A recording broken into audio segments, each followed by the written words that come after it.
Okay, the number one chart, the new chart, and it's about Bitcoin market stages. It's my favorite chart after stock to flow because it's very simple, intuitive, and useful. So based on one variable, it's an on-chain variable, and it's also based on a very simple if-then rule. So it's not a prediction or a valuation like stock to flow, but it's detection, recognition, just detection of the stage or phase, if you will, of the market. And there can be quite some volatility in all the stages. So it's just a detection. Now the market moves in cycles, always. It's bull markets, bear markets. It's like spring and summer and autumn and winter. And much has to do with psychology. So there can be FOMO, there can be greed, and there can be fear and capitulation. So it's very useful to know in which stage you are, because your emotion, your psychology can tell something different. It can feel different. And that's especially true, for example, when a bull market ends, when the green ends and the yellow starts. And you're still in this FOMO state of mind, but the market tells you something different. So it's very nice to have some objective measure. And the same is true, by the way, when a bear market turns into an early bull market, the blue, where we are right now, because you're still thinking, oh, it goes further. You're still in the bear state of mind, but the market fundamentals tell something differently. So the stages are 4 stages. So the first stage is the early bull market. Then the second stage is the late bull market. The third stage is the early bear market. And the fourth stage, the last stage, is the late bear market. We're now starting a new cycle. So we're now in a early bull market, in my opinion. Okay, guys, this is a new chart, and I even doubted if I would share it with you, because it's sort of my favorite, as I said, and I use it quite a lot. Well, tell me what you think, and we might do another video about this one. Bitcoin on-chain analyst Plan B thinks we are witnessing the birth of a new Bitcoin bull cycle and makes a new prediction for the Bitcoin price for the halving next year, backed up by on-chain charts and data. For those who don't know Plan B, he is a Bitcoin on-chain analyst who has remained largely anonymous but is of Dutch heritage and has over 25 years of experience as an institutional investor in financial markets. He has a background in law and quantitative finance and has always been fascinated by modeling risk and return. In early 2019, Plan B created the Bitcoin stock-to-flow model, in which he uses scarcity and the Bitcoin halving to quantify the value of Bitcoin. Because of the incredible accuracy of his pricing model, combined with his scary accurate Twitter predictions, the analyst Plan B quickly made a name for himself in the cryptocurrency space and rocketed to over 1 million followers on Twitter. In Plan B's most recent update, he introduced a brand new chart which he called his favorite after the stock-to-flow model. This chart is about Bitcoin market stages and is based on a single on-chain variable. It helps to detect the stage or phase of the market and is not a prediction or valuation like stock-to-flow. According to Plan B, the market moves in cycles, and each cycle has 4 stages: early bull market, late bull market, early bear market, and late bear market. With the help of this new chart, traders can better understand their emotions and psychology, which play a significant role in trading. Make sure to stick around to the end of the video where Plan B speaks on his predictions for the Bitcoin price before the halving in just over a year. Also, only a small percentage of my viewers are actually subscribed. If you enjoy finance content, consider subscribing or liking the video. It's free and you can always change your mind. So, originally, this model was published in 2019. This was the formula. So you just enter the stock-to-flow ratio and it gives you the Bitcoin value. Notice this is the Bitcoin price, right? It's not the market value. You can make it into a market value as well. And I published both the market value and this formula in the original article.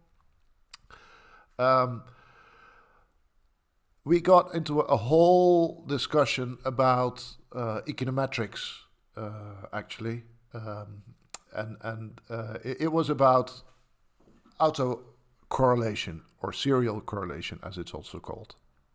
So this dots represent the error. So if the Bitcoin price is above the model value, it's above 1. If the price is exactly on the model value, it's 1. If it's below, so if Bitcoin price is below the model value, like it is right now, the error is below 1. It's like a third or 50% of the model value. That's how you read this. And what you can see regarding the autocorrelation is that once the price is above the model, or here, then the chances that the next month are also above the model are very high. So there's a correlation in time between the errors, and the same if it's below the model value, then the next month and the next month will probably also below the model value.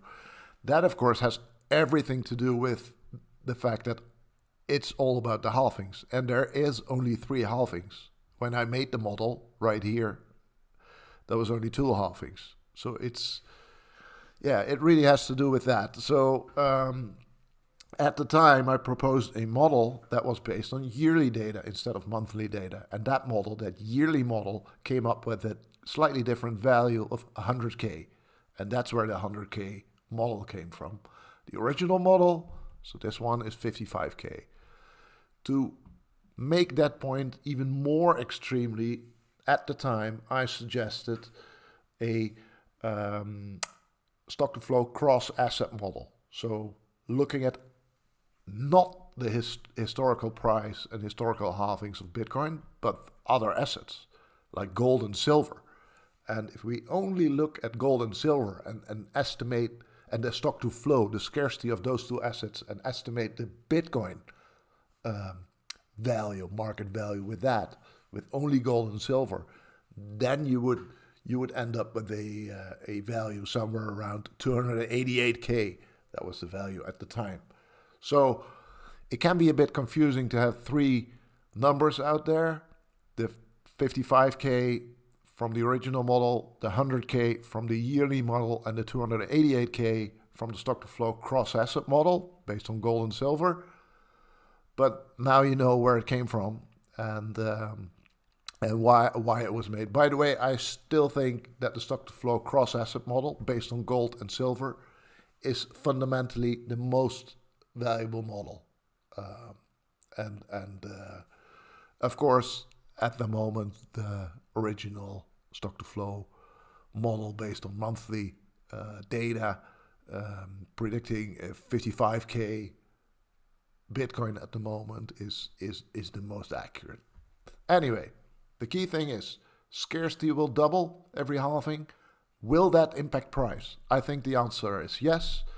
And the other key thing is, if Bitcoin scarcity will be 2 times the scarcity of gold, which it will be, should Bitcoin market cap then be greater in gold? I think the answer is also yes. And by the way, the gold market cap is 10 trillion, which is 20 times the Bitcoin market cap at the moment. Anyway, for now, we see the Bitcoin price reverting to the stock-to-flow model value. And note, by the way, that every time before the halving, so when it gets blue, and then at the halving it switches to red, of course, but when it gets blue, the price is at the model value, and the error is 1. Here, blue, just before the 2016 halving, error is 1. And the same just before the 2020 halving, when it's blue. So if that will be true in the future, in the 2024 halving, we might end up with blue, of course, that's a certainty, but we might end up with a Bitcoin price close to this stock-to-flow model value of well, at the moment it's around 60K.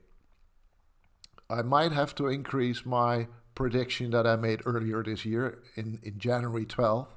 I predicted that the halving would be at a price higher than 32K, and note that 60K is higher than 32K, but we'll see in the next month if I will up that prediction a little bit towards that 60K mark. Next chart, Bitcoin strength, the RSI. It's a classical technical analysis chart, but I like it very much. And this chart, it's an index between 0 and 100, but it shows very well in a very simple way that Bitcoin is regaining strength. And this RSI index between 0 and 100, if it is above 50, that indicates an uptrend. Below 50 indicates a downtrend. So starting this month, it's in an uptrend. And that trend is something, well, to be wary of, because a trend is momentum that isn't stopped lightly. The momentum is a force that is like psychology or news or an macroeconomic force. Momentum is something that continues. So, and that's what you see historically. If Bitcoin enters the 50 plus RSI area, and here it goes on. The trend goes on, and a next bull market starts, and that's why I put this chart here.